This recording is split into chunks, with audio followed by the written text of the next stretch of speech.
There is rarely a right or wrong way to do something. There are infinitely different ways to do the exact same thing.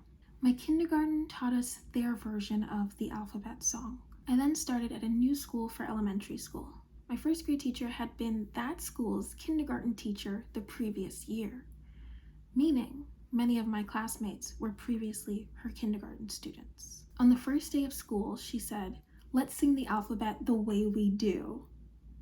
The excitement in the room was palpable.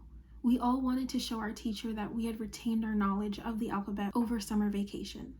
She counted us in, and we all began singing the alphabet song, loud and proud. It didn't take long for me to realize I was singing a different melody. I began to lower my voice and mouth the remainder of the song.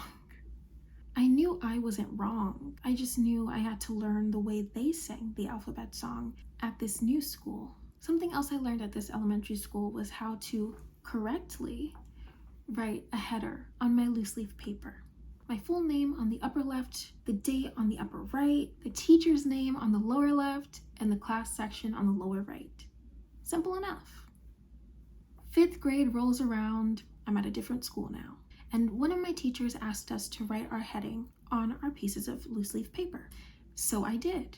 I genuinely don't even remember what she said, but her energy was, "What is this? Come on, you know better than that. That is not how we write a heading." I recall asking her what I was supposed to do. Thankfully, she didn't take my question as mouthing off to her, because I was genuinely clueless. Turns out, at this school, the standard was to write my full name, the date, the teacher's name, and the class section all on the right side of the header. I knew I wasn't wrong. I just knew I had to adapt to the way that this new school wrote headings. When adults say school prepares you for the real world, they're not referring to the importance of memorizing the Pythagorean theorem or a list of helping verbs. They're referring to the life lessons we inevitably learn. Classmates, teachers, and principals help us to learn the beauty of nuance. It's natural to want to see the world as absolutes, black and white, good and bad, but school shows us the gray areas. Not all classmates are annoying, because many classmates become some of your most cherished friends. Not all teachers test your home training, because some teachers take you under their wing and inspire you to be a better person. Not all principals are apathetic and out of touch, because some principals teach you the meaning of empathy and sacrifice. School isn't a bubble separating children from the real world. It's a distillation of the real world. School is the real world with training wheels. What are your thoughts on this? Do you have a similar experience? Let me know in the comments. And this reminds me of one of my favorite books, actually. It's called Unflattening by Nick Susanis. And it is a graphic novel, but it's not fiction. It's one of the coolest ways that I've seen. I almost want to say it's mixed media, but I don't think it is technically, but it's just one of the coolest ways I've seen art illustrate itself. If I'm not completely butchering this sales pitch for someone else's product, like totally not sponsored, but I do think everyone should read it. I think it's a really good book. The premise, the idea behind it is that we all have a flat perspective.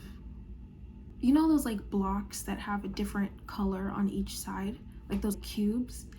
Let's say I'm holding up a cube. I'm seeing one side of the cube and you're seeing the other side. Let's say my side is orange and your side is green. And then we start having a discussion about the cube. And we both agree the shape. From both of our perspectives, it's a square. We don't even know it's a cube. Let's pretend I'm not holding it. Let's pretend it's just like floating in between us, right? From what we know, it's a square. We can agree on that because that's all either of us see. We disagree on the color. I say it's orange, you say it's green. We can agree to disagree, but deep down inside, we're gonna feel like, okay, yeah, like I agree to disagree to be pleasant, but like that person is totally wrong. It's clearly orange or it's clearly green, right? In unflattening our perspectives on things, in asking, why do you think it's green? Maybe even on your way to seeing the other side of the square, you realize, oh, wait a minute. It's not even a square. It's a whole cube, and all the sides are different colors. Just that curiosity, just that willingness to, not even willingness to be wrong, because like that's a different thing completely, right? It's simply a willingness to accept that everything you know is not everything that is. That's really what it is.